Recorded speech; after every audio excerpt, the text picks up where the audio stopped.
What's going on, guys? It's Madballer here and welcome back to the channel. For those of you that don't know me, I'm a diamond top lane main on the Oceania server, and today we're going to be looking at Maokai's runes and itemization on patch 10.10. While Maokai did receive a slight nerf in patch 10.10 to both his base mana and the mana cost on his Q, I still think he's an S tier pick which has a number of great matchups and scales really well into the late game. If we take a look through my match history, you can see I've been playing exclusively Maokai over the past 20 games, and I've actually won 15 of my last 20 and hold a 68% overall win rate on Maokai top and support. The first thing we want to look at is Maokai's runes into AD melee matchups. Into melee matchups, you want to be running Grasp of the Undying, as it synergizes really well with Maokai's kit, as he both does really well with the heal and he packs on a ton of max HP, which adds to the damage from Grasp. In the first sub-rune, we want to take Demolish into all matchups. Demolish allows you to take plates in the early game, which without it, as a tank, you're going to really struggle to do any damage to towers, and it scales well into the late game if you do end up pushing a side lane, or after a one team fight you want to take a tower. On the secondaries, we either take Conditioning, Second Wind, or Bone Plating, depending on the matchup. In a scaling matchup where we're not going to be needing to fighting too much early on, we take Conditioning. An example would be a lane like Nasus.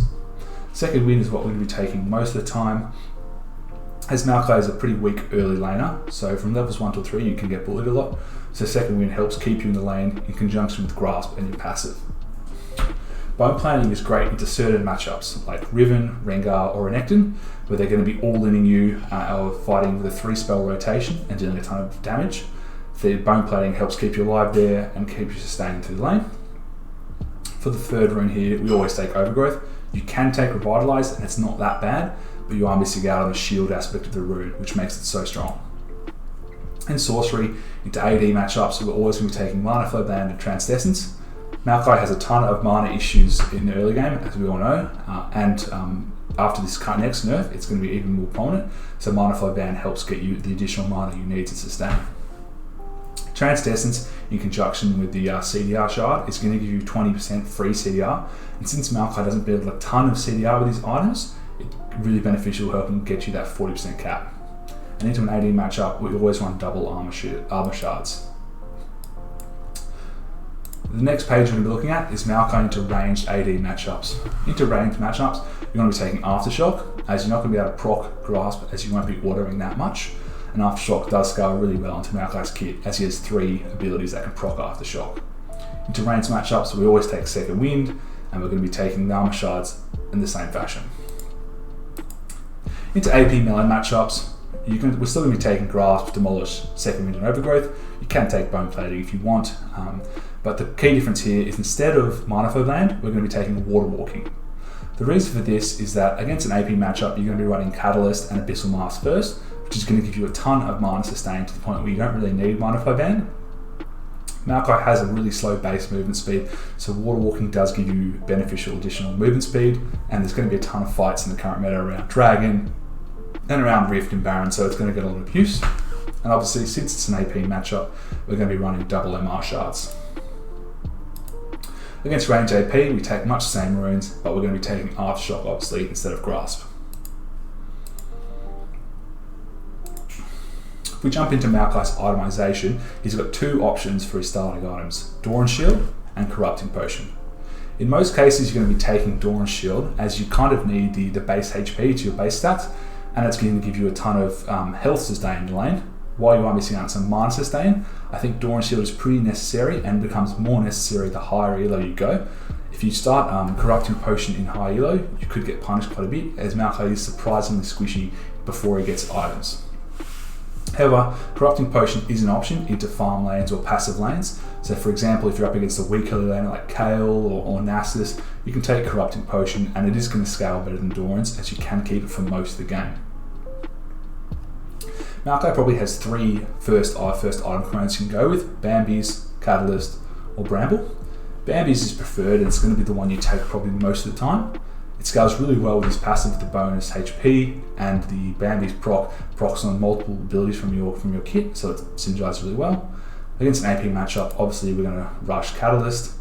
It gives you a ton of HP and mana sustain in the lane and build into a great item, Abyssal Mask. Bramble Vest is probably the third item that you'll be taking, it's very valuable to certain matchups. So any matchup with a ton of healing, so Fiora, Renekton, even Wukong, because any champion's going to be rushing Blade of the Ruin King. There's a ton of healing in the current meta from Conqueror, Blade, and just additional healing from Ravenous Hunter, things like that. So Bramble Vest is a great item, and I'd say I build it about 80% of my Maokai games. If you're up against an AP matchup and you don't have the gold for Catalyst, you can rush Negatron Cloak and Ruby Crystal, and that'll do much the same while missing out a little bit of sustain. In terms of core itemization, you're always going to be running either Ninja Tabi or Mercury Treads. About 90% of the time I'll be rushing Ninja Tabis. As a tank, as Maokai, you're going to be queuing Wing in and then blowing your CC and your cooldowns, and you're not going to be doing a lot of auto damage. So if you're CC'd while you're waiting for cooldowns, it's not that necessary. So the only time I'd ever run Mercs is if I'm up against a full AP team, or if they have an absolute ton of CC across multiple roles. Aside from that, Sunfire, Cape, Bramble, and Abyssal Mask are going to be your core items. They're all very, very useful. They all synergize with everybody's kit, and they're all very, very strong in the current meta. An underrated part of Abyssal Mask is the aura of magic damage. If you have an AP mid lane and a jungle, they're going to be getting a ton of value from this as well. So it's not just going to benefit yourself. In terms of 5th and 6th items, you've got several options you can go here, and a really underrated item in Maokai, I think, that is not picked up enough is Knight's Vow. Knight's Vow is a really cheap item at 2,200 gold, so it's a great economical option if you are behind. As a tank, you're not going to be wanting to take too many resources, you're going to be giving the kills over your carries, so a lot of the time you are going to be a little bit behind in gold. Knight's Vow gives you a ton of stats that are useful to Maokai: health, armor, and CDR. So if you're behind in a pinch and you've only got a small amount of gold to work with, I would always go Knight's Vow as a 3rd or 4th item to try and get some more itemization in at a cheap cost. The other reason why Knight's Vow is great is that you can enable your carries to survive. If you have a fed teammate, say anyone who's 5-0, 6-0, doing extremely well, or a hyper carry like Cassiopeia, Twitch, Cogmore for example, and your support's not picking it up, Knight's Vow is really, really strong. I think it's really underrated in terms of helping to keep your carries alive, and you also get a ton of additional healing from that unique passive you can see there. So Knight's Vow is a great option. Locket is another economical option. If I'm still behind after getting Knight's Vow and really poor, I would get Locket and just become a sort of an aura tank and just a CC tank for my team, if I'm focusing for more appealing. Gargoyle is probably a sixth item I'd take. If there's a ton of burst in your team, you just need to survive and for as long as possible. This is a really late game item, and I would never get this 4-6. One item I pick up a lot is Righteous Glory.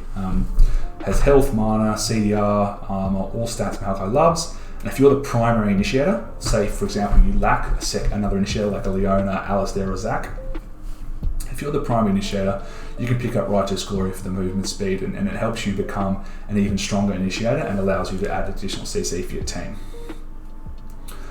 Thornmail, obviously, we build that out of Bramble. If they have a ton of auto attackers, you can finish off Thornmail to pick up the Cold Steel passive and reduce attack speed.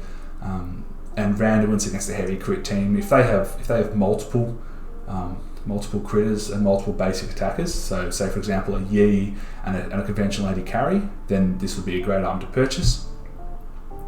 Leandra's Torment, this is really a luxury item. I would say if you're incredibly fed and you're just struggling to deal enough, if you're not dealing enough damage, I'd say Leandra's is a great option to tie in with your Abyssal Mask. But it's really a luxury item. It's an item you're going to get in certain matchups. Spirit Visage. So Spirit Visage is an item that is bought on Maokai a ton. However, I think it's only really good as a secondary MO item.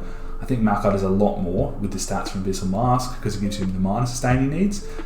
If you don't build Abyssal Mask and you rush Spirit Visage, you are going to be running out of mana. So I think it's a fantastic item to get as a second MO item. So if their team's got more than one AP champion, or they've got a DPS AP champion like Azir, Cassiopeia, then I think Spirit Visage is a fantastic item. But even then, now I've come to think of it, against someone like Cassiopeia, Adaptive Helm is also a great option. So if they have a ton of AP champions, you can go between Spirit Visage or Adaptive Helm, and I think they're both great options. I did mention Dead Man's Plate before. I would say Dead Man's Plate is a great sixth item if you're up against a full AD comp. So for example, you could run Sunfire, Thornmail, Righteous Glory, Dead Man's Plate, and that could finish off your armor items. Aside from that, I'd say it's not quite as viable as those other items, but it can be good into certain comps. I think that's all for Maokai on the current patch. I think he's really strong champion. I think it's solo queue where your team's liable to pick carries in almost all roles, CC-less carries. I think is an underrated niche for someone to play a tank and provide the character control and tankiness that you really need to actually win games. It's not flashy, but I think Maokai's a great pick if you're a top laner or a support player and you want to gain some elo. I think Maokai's a great way to go about it. Thanks for watching, everyone, and as always, good luck in solo queue.